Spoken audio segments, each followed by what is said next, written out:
Parlays on the Sports Byline Broadcast Network and also streaming on Facebook, Twitter, and YouTube. If you want to find us on any of those platforms, all you got to do is search Picks and Parlays, and also on YouTube for Winning Free Picks. I'm your host, Chelsa Messinger. You can find me every day on Twitter.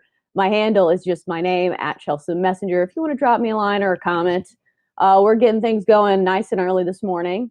It sounds like everyone is a morning person on the show, except for me, judging by the way everybody was talking before the show. I have not had any coffee yet, so I do apologize if I'm a little chipper, a little less chipper than I usually am. But we've got a great show. We've got plenty of ways to make some money this week, including college basketball and NBA. College basketball, it's time for conference tournaments, and it's been fun. If you've watched some of these conference tournaments that have already gotten going already, the Belmont Murray State game, that was a good one, down to the wire till the very last possession for a trip to the NCAA tournament, because for a lot of these teams, that's their only way to get in the tournament. They don't get the at-large bids like the big schools do. A big upset of San Diego State happened. Utah State, they're going dancing because they won that conference tournament. And that kind of sucks for the teams that are on the bubble. When teams win that are not supposed to win, that means the bubble teams are in trouble, like my NC State Wolfpack, even though, you know what, I don't think we deserve to be in the tournament anyway. Got a great show lined up, college basketball and NBA. NBA, let's talk about the Hornets a little bit. Yeah, not a team that we thought that we'd be talking about, but they're pretty hot right now. They've been beating some top-notch teams, and they're 6-0 against the spread in their last 6. What a run for the Hornets. We'll talk about the Hornets-Hawks game, Raptors, Jazz, and I believe one more, Bucks-Nuggets. Bucks are one of those teams that have not been hot, coming off that loss to the Lakers and also a loss to the lowly Suns. It's all coming up on Picks and Parlays. Stick with us after the break, talking college hoops.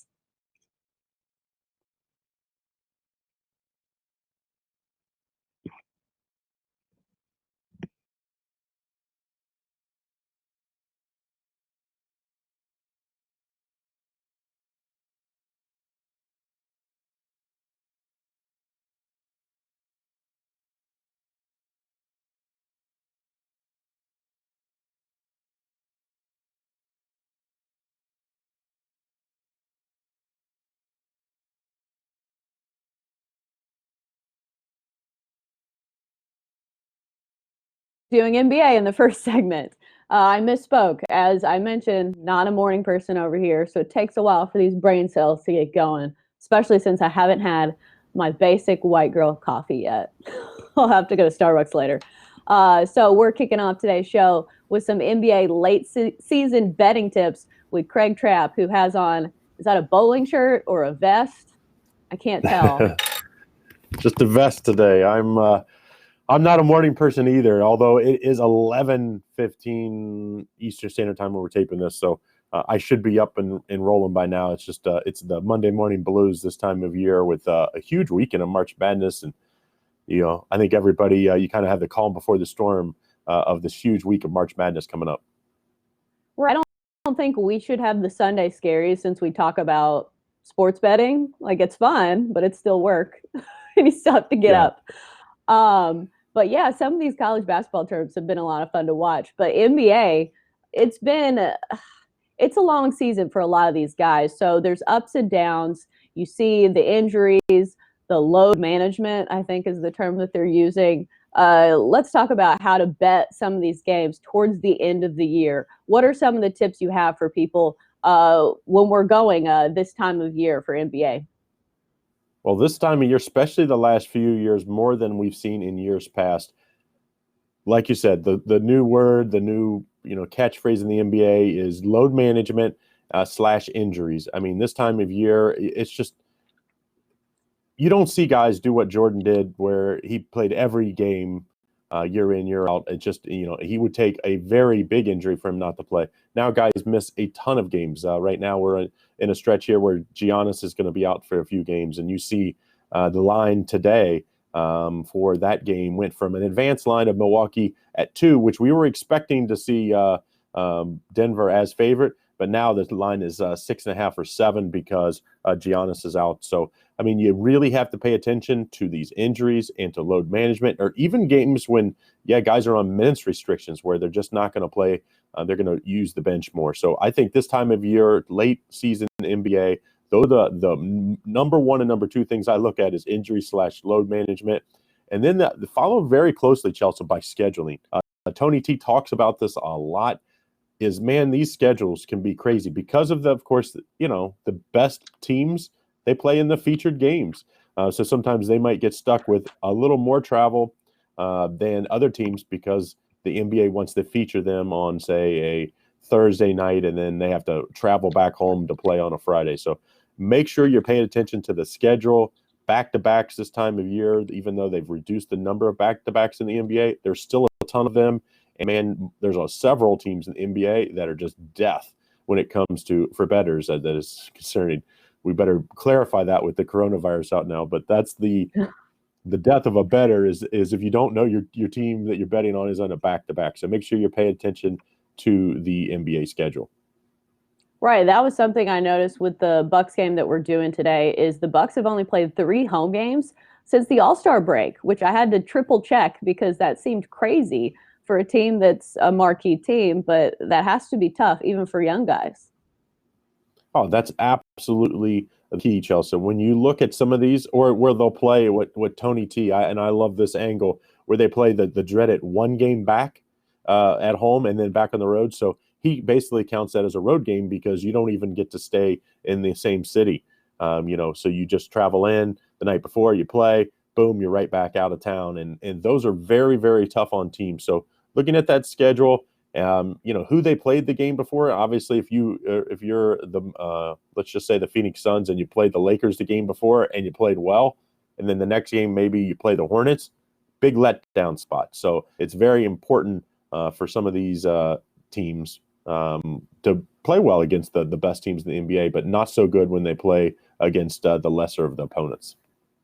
I was going to ask, are there any teams you think that doesn't make as big of a difference? Because as I mentioned, some of these guys are pretty young. Some of these teams are driven by very young superstars, like the Grizzlies, even though they went on a stretch where they were doing pretty terrible themselves. But do you think there's any teams where it doesn't have as much of an effect? Well, it's the haves and have-nots this time of year. So you have the teams that are fighting for playoffs and for spots. There's a lot of teams that are fighting for a home, a home game, a home series where they're gonna be the home team versus if you're the 4 versus the 5, that's a big matchup in the NBA, especially out west. And then teams that are fighting for that last playoff spot versus there's 10 teams in the NBA. They're basically been out of it for the entire season. Let's just be honest. But so those teams are the teams I worry about. Those bottom 8 to 10 teams in the NBA that are the doormats of the league this year. What are they getting up for? If it's a young team, the Hornets would be a good example, but they're actually a team that's been playing, like you said, lights out basketball. A Hawks team that's been just the opposite, where you would expect with Trae Young having his great season in the first half that they would have come out after All-Star break, been playing well, but it's been just the opposite. The Hawks have been really poor. And then the Hornets, you would expect them to kind of throw in the towel, just putting through the motions. Hasn't been the case. Hornets have been really good lately. 6 in a row against the spread, like you said. On the opposite end, the Hornets just beat the Rockets. The Rockets have gotten beat by the Knicks as well. What's going on with the Rockets? Because at first it looked like the small ball approach was working, and now, man, they've taken a fall, especially when it comes to betting on them. Well, it's a copycat league in the NBA, so this time of year, it took somebody to come up with a system on how we're going to defend, how we're going to attack that small ball of the Houston Rockets. Funny to be that it would be the Knicks that figured it out. I'd say there was other teams that did better figuring it out, but I mean that put it all together in one game. And since then, the Houston Rockets, they've lost 4 in a row or 4 or 5. So I mean, Houston has really struggled. So it's a copycat league. Once people figure you out, then you have to make those adjustments. And the best coaches, they're the Greg Popovich's and the Phil Jacksons of the world. They're the best at making not just in-game adjustments, because that's very important, but game-to-game adjustments so that, hey, we're going to attack things differently so teams can't be so prepared for us. And Mark D'Antonio is not really known for that style of coaching, so I don't know what's going to happen here in Houston. But right now, it does not look very good. Houston is definitely headed in the wrong direction. And this time of year, momentum is a big thing. I mean, we see it in college basketball, of course, March Madness, but March is also a big momentum month in the NBA, and that's not something you can avoid. I don't run to the window when I see 6-0 against the spread, but it definitely catches my eye. And I'd rather be on the team that's 6-0 versus the team that's 0-6. Right. I'm sure for the Rockets, it's not helping that James Harden is getting quadruple doubles, as somebody was roasting him for it, where he gets a triple double, but also 10 turnovers. So this time of year, some of these guys are playing sloppy. I don't know if it's just fatigue, if it's just they stopped caring, because that in the NBA, it seems like apathy is another thing. Some of these superstars don't seem to care on some nights. Well, I mean, the last few years, what's been the problem for the Houston Rockets? It's been the late season and early playoff losses, where the load management, Harden could use some load management. Of all the teams that could use one, and they do not employ that strategy, where he handles the ball so much throughout the year, it almost looks like he's hit a wall.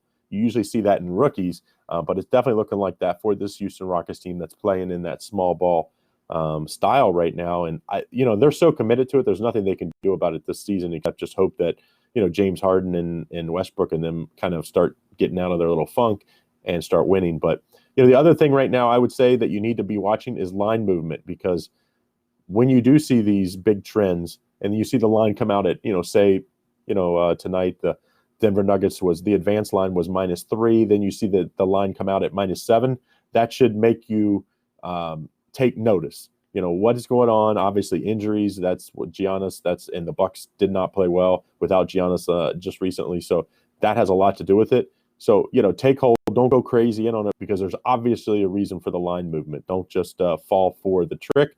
And also with the line movement, when the totals right now in the NBA, these totals for the overs are crazy. So make sure you're watching the line movement. All right, we've got to wrap it up. That is our segment. We're back after the break on Picks and Parlays.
Welcome back to Picks and Parlays on the Sports Byline Broadcast Network. Also streaming on Facebook, Twitter, and YouTube. You know the whole spiel, because I do it every time, but it's the info we got to get out there. I am the host for today's show. I am Chelsa Messinger, and you could find me on Twitter at Chelsa Messinger is my handle. It's that time of year. College basketball conference tournaments are ramping up, and of course we're going to talk about them because they're fun to watch and also very fun to bet on. Sean Higgs is joining us, where he hopefully has not contracted the coronavirus. Sean, have you been coughing at all? Not really. A couple weeks ago I had to cough, but it could have been corona. Who the heck knows? You go down I was in AC for the Super Bowl. We had the fan cave, and you never know. You got visitors from all over, so I could have had the coronavirus. But I'm healthy. I'm in my 40s. I'm not high risk, so I feel good. For now, Sean. Please, that's a bunch of crap, man. It's a flu. Come on, people. I went to ShopRite this morning, and I had to get regular like cleaning supplies. I saw I washed the floor. Dude, there's no sprays, no nothing. There was no baby wipes. I'm like, what the heck is going on in this place? Like, I just don't understand why people weren't cleaning beforehand. Like, were people not? Like, you don't. I mean, all right. I usually try to keep like 2 underneath, at all times. I wash the floors every week. I mean, you can run through it. But how do you just? I don't know exactly. How don't you have cleaning supplies in your house or food for that matter? There's like no canned goods left. I get a kick. I mean, you're in Nashville. In the Northeast, sometimes we get snow up here sometimes. Oh my God, it's gonna snow. It's a nor'easter. And you'd go to the store and everything's gone. There's nothing in the freezer section. There's no bread. Like, people, what? It's 6, 7, 8 inches of snow. It'll be. What are you doing? It's a day in the house. Do you really need 3 loaves of bread? But I don't know. I don't get it, but on to less grim things. So if we survive the weekend, we'll have some college basketball to bet on. Let's start with the West Coast Conference. San Francisco, Gonzaga. Gonzaga, of course, still fighting for that #1 seed out west, especially since San Diego State lost. So they will have a chance to get it in the tournament. Right now, I have Gonzaga as -12.5 point favorites. Total is 151.5. San Francisco coming off that win over Pacific. I watched that game. It was actually all right at times. Not much else to do on the weekends when you have a baby, I guess. But San Francisco 22-11 on the year, 2-0 against the spread at neutral sites. So what do we have on this matchup? This is interesting because you got, San Fran in off those 2 games. They beat Marymount by 29, and they were like 7-25 from 3. And you're like, yikes, and you still win that game by 30 points. It's crazy. I don't think, though. Here's the thing: 31% shooting for Pacific, and then the same with like Loyola Marymount. Are you gonna slow down Gonzaga like that? That's not happening. And as I mentioned, now the 1 seed. Before was like, who's gonna get the 1 seed? Them or the Aztecs? Clearly, Aztecs are gonna go out east as #2 seed now. So it's there for Gonzaga to lose. Even if they lose in the next round, I still think they get the 1 seed. But I'm not about the points here. It's it's 13. It came down a point. I'm leaning towards taking a point to a Pepperdine. San Francisco. They played them tough in San Fran. It's tough to go against Gonzaga. I know they're a great team. I mean, 29-2 is all you need to know. But I'm going to take the points. I just feel that Pepperdine's playing well. I keep saying Pepperdine. I don't know why. Stop saying Pepperdine. I keep saying because you said you watched that game. That's why it's in my head. A lot of extra time with this Gonzaga team being off. They've been off for almost like a week and a half. That's a lot of rest. So right. I don't know. Maybe they come out a little choppy. It's still a neutral court for them. It's not a home game. It's a bunch of points. I'm going to dog it up here. It's that time of year. I'll take the dog here. And my luck, it's going to end down 15. I'll lose by a bucket, but I'm still taking the underdog here with the Dons. Let's go San Fran.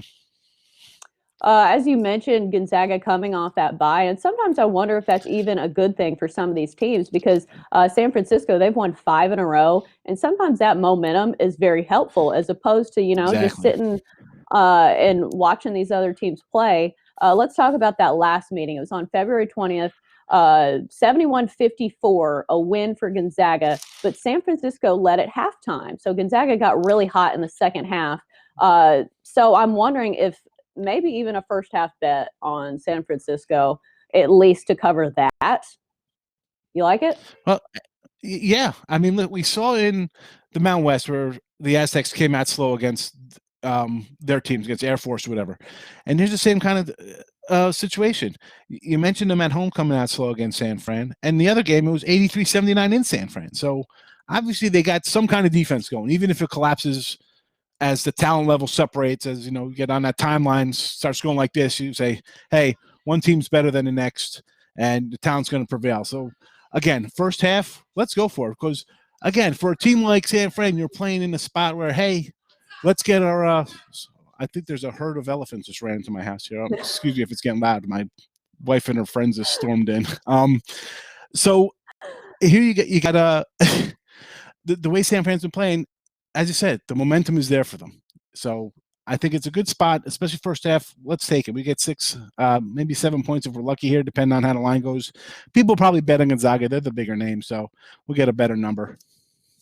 Right. And one more note on that game before we move on. Holy hot over. Gonzaga has hit the over 12 of their last 13. So if you do like that 151.5, maybe worth looking at. Let's move on to another West Coast game. St. Mary's BYU. I have BYU at -4, total 145.5.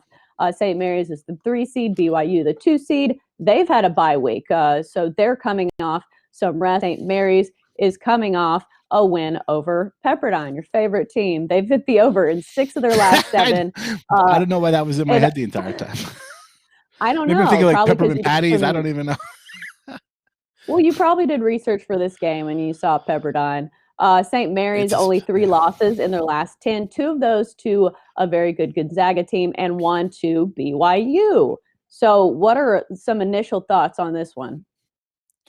I was thinking on this BYU team. I'm like, you hear about how efficient they are. They're top 10. Actually, I think they're 12 in the KenPom ratings. This is a really kind of under the radar team. And I'm looking at the matchups.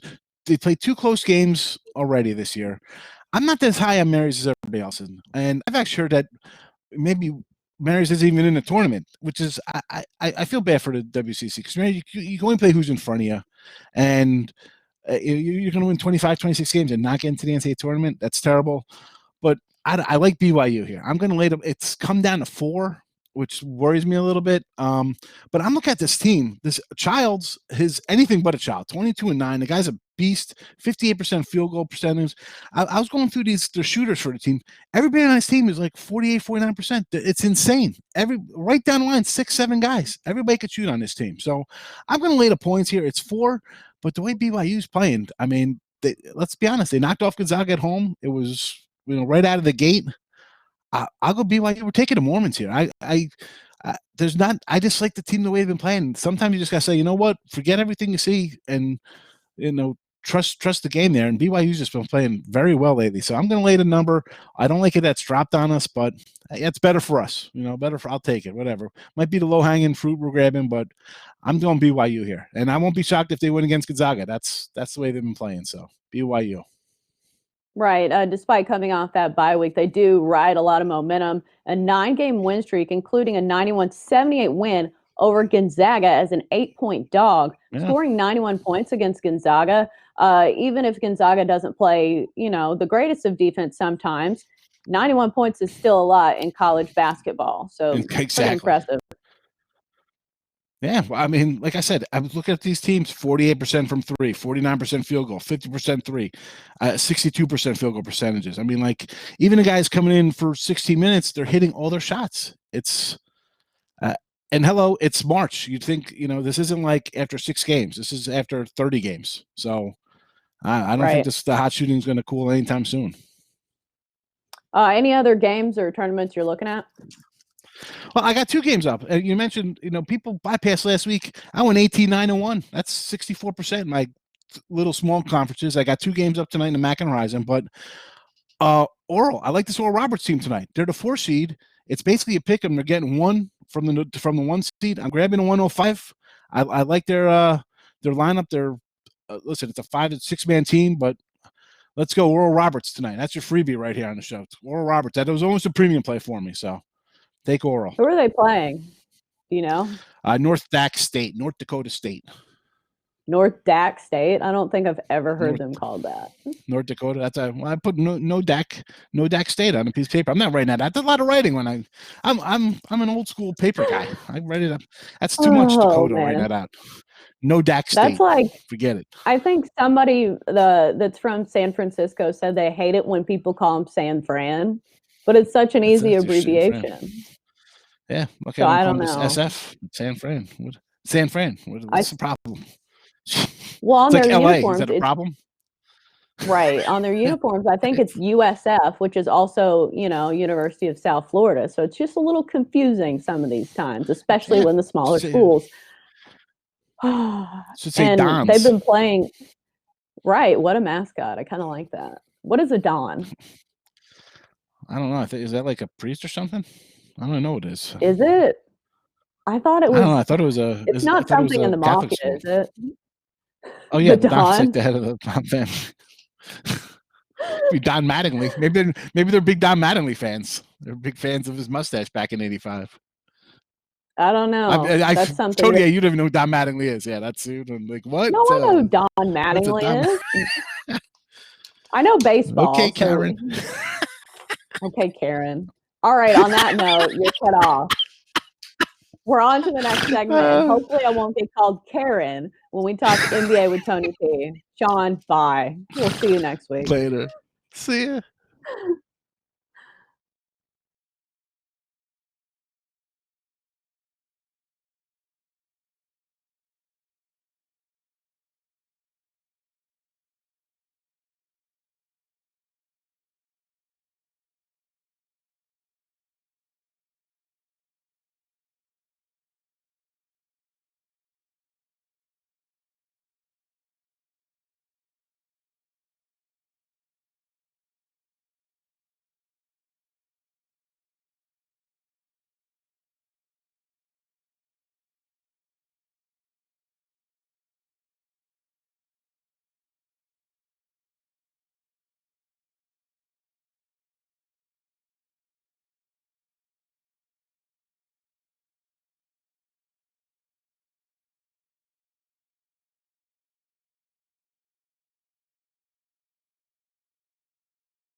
Network, also streaming on Facebook, Twitter, and YouTube. I'm your host, Chelsa Messinger. I'm on Twitter at Chelsa Messinger.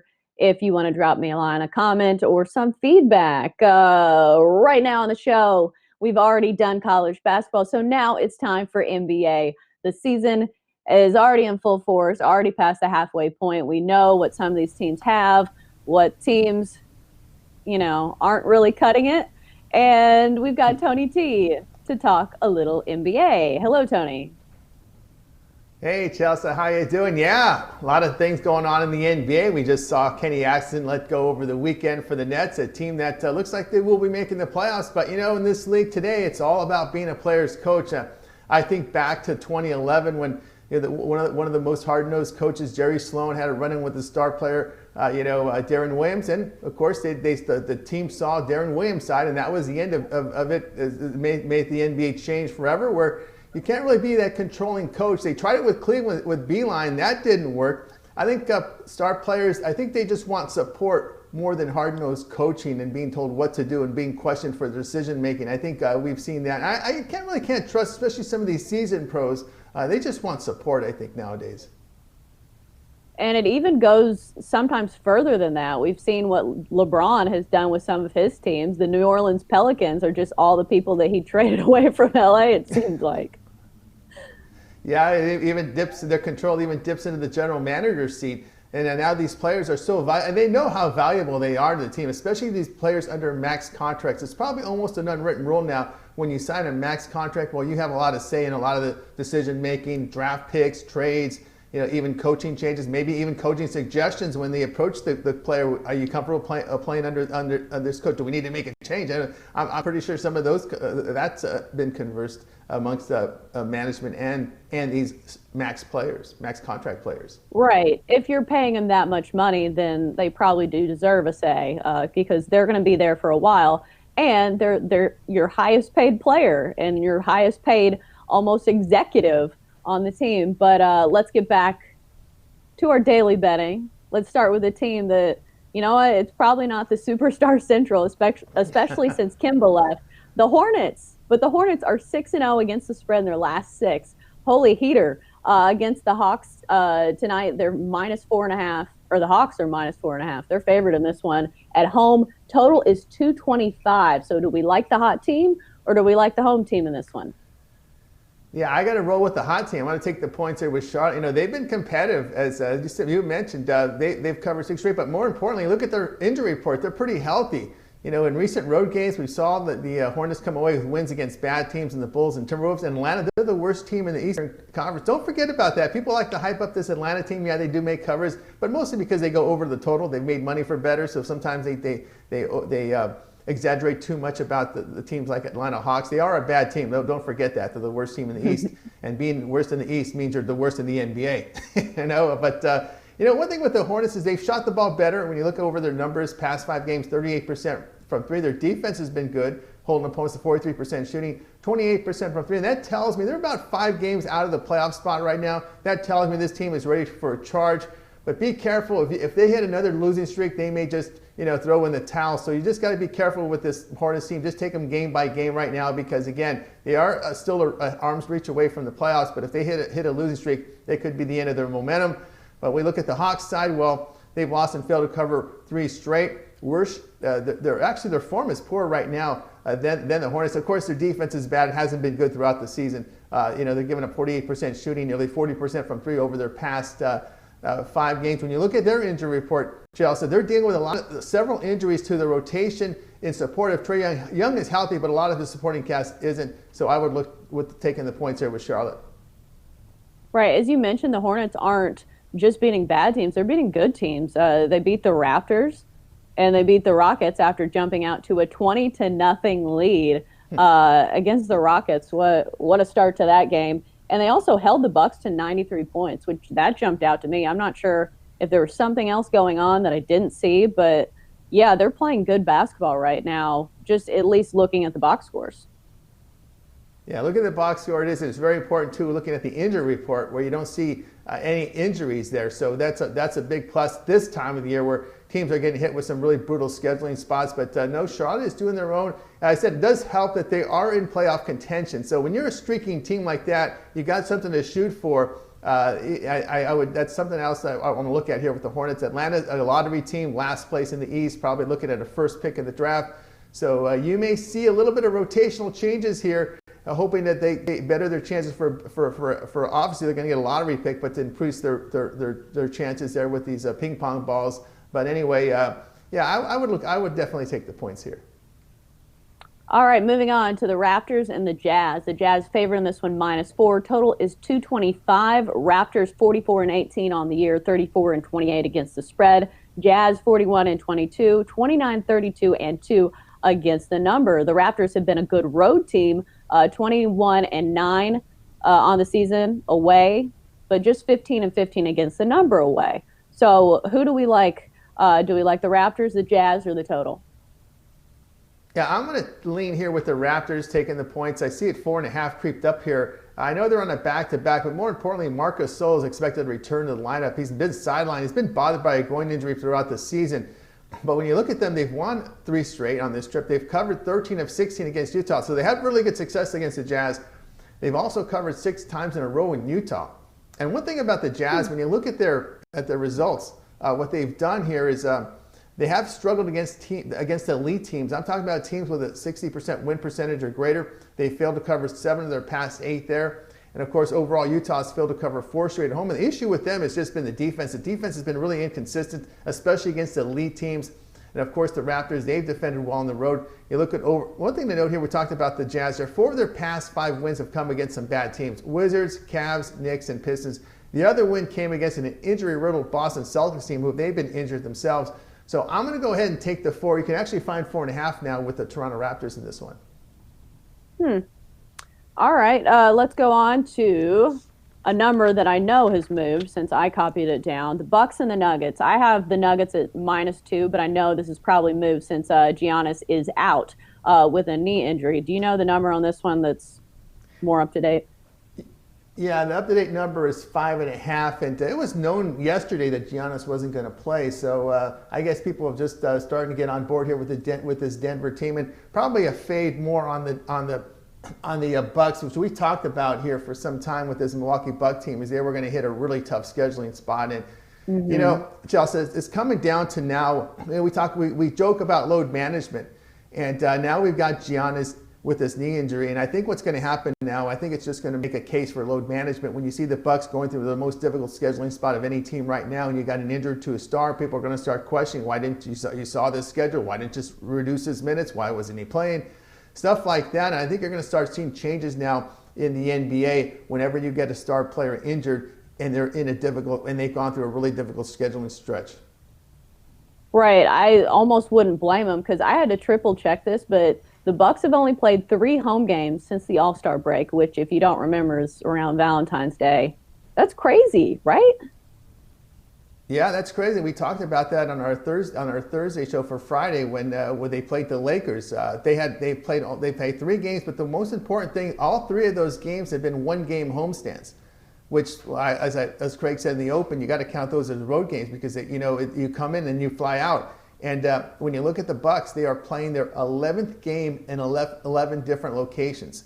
That is real tough on a team. And you're talking about shooting as a rhythm. It takes your body out of whack. You played at a big time program as a big time athlete, so you understand the rigors here. Just think about having to play 11 different locations in that short period of time. It's tough on these teams. And you saw it last night in their loss to the Phoenix Suns, getting pounded 140 to 131. I could only lean here with Denver laying the 5.5. It was going to be a big play for me at -2. Obviously, the line move keeps me away from betting the game, but I would still lean on the Denver side. And, Denver does have a day of rest. They're coming home here, and of course, they're battling the Clippers. Now, one thing to note too is when you got to look at some of these playoff races here. I think the most important races right now are the 4 and 5 seeds and the 2 and 3 in the West, because the Clippers and Nuggets separate themselves only by 1 game.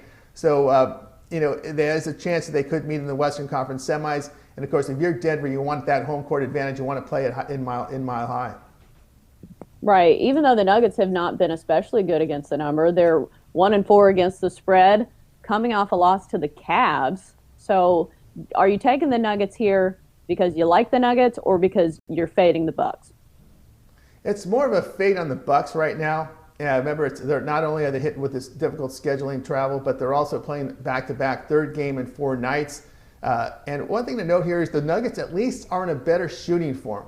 The one positive with Denver is they're probably going to want to run in this game, and they're shooting. And when you look at their past 5 games, they are making 50%. I just don't believe that Milwaukee's going to be able to shoot at a high percentage here in this spot, especially if Nuggets come in with a fast pace, which I would do if I was in their shoes, because they have the day of rest. And of course, the Bucks traveling situation. And one thing to note here: if Milwaukee gets down big, I don't see a comeback in them. I mean, these are situations here where your head coach, you just saw Giannis go down. There's going to be heat on you. You know what the pregame press conference is going to be like. This road stretch. Are you going to limit minutes? That's going to be in his head. I wouldn't be surprised if Milwaukee gets behind and he benches a lot of his first line players, and it's nothing but the backups here late 3rd quarter and most of the 4th quarter. So here's a question I have for you. After this, the Bucks play 7 of their next 8 at home. After this terrible stretch that we've talked about, where they're on the road doing these 1-game homestands, do you think it's time to get back on the Bucks train, or does it matter, or does it just depend on their opponent? Yeah, a little bit of both here. That first game back is always a stay away for me when a team comes home for the first game, and then after that, I would look at how much time they have after that game. Usually they give you a day off, maybe 2. If they get 2 days of rest, I'll look for some rest angles where they have at least 2 days off at home. Those are angles I like to play with home teams when they're at home for a while. But again, it does matter too with the opponent. What do they have to play for? Obviously, Bucks have something to play for if they want home court advantage throughout the playoffs. Of course, the Lakers are pushing them for that. So that's something to keep an eye on. Of course, as we get into mid-March, some of these winning teams, you got to wonder what their motivation is. Like the Lakers have built up a lead in the West now with that win against the Clippers. Are they really in it to win, to win the West, or do they want to have home court for the entire playoffs? That means getting ahead of Milwaukee. So there's some little races there to keep an eye on, and that will factor into motivation. But more importantly, you got to start looking at minutes distribution as we get closer to the playoffs. You may start to see some of the head coaches pull some minutes away from some of their frontline players and to get them ready for the playoffs. Right. I know you're on the West Coast, or very knowledgeable at least on the Lakers. Lakers, I think, are the favorites now to win it all. Fair or foul? Well, yeah, I'm still on the foul side. I mean, the Clippers had a bad shooting performance in that game. LeBron, you got to show it to me more than one game. Okay, so far the Clippers have a 2-1 lead on you. If this were a best of 7, so you got to show it to me that you can beat them in 4. So I'm still on the Clippers side here when it comes down to the head-to-head with the Lakers. I know the public's different because they believe in LeBron, but don't forget LeBron's pushing 40. He's 35 years old, right? He's getting up there in age, and I'm not a big fan. Don't forget Avery Bradley had a big game. The Lakers are going to need a lot of support from the cast there. I don't know if they have it right now to compete to beat the Clippers in a 7-game series. I would still be on the side of the Clippers, especially with the Clippers remember, they're not if they play each other in the Western Conference Finals. There's no travel involved, right? There's no travel for either team. Right. But I think that might help the Clippers even more because of their depth. All right, we've got to wrap it up. That's our NBA segment. Thank you, Tony T. We're back after the break on Picks and Parlays.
Welcome back to Picks and Parlays on the Sports Byline Broadcast Network. Also streaming on Facebook, Twitter, and YouTube.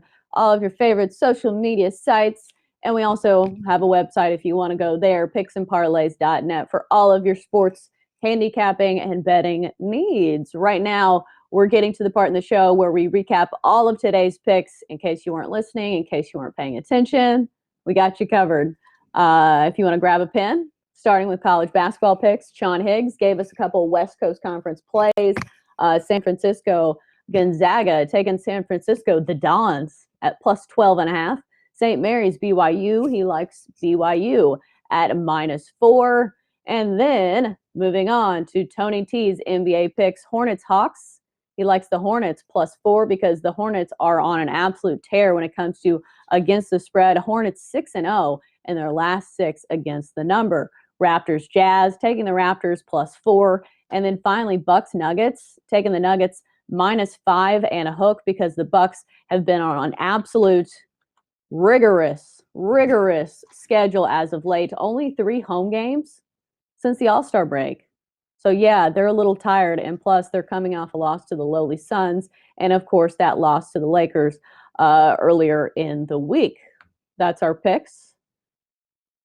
And that's our show. Thanks for tuning in. As I mentioned, there's plenty of stuff to talk about this time of year with college basketball. The tournament is right around the corner. And so it's a good time to brush up on your knowledge of all of these teams. And plus, you can win some money every day. It's always a great day to win some money, and we're here to help you do it. That's going to wrap it up for our show. Again, picksandparlays.net. For any other questions you have, we're here every weekday on Picks and Parlays. Until next time, thanks for watching.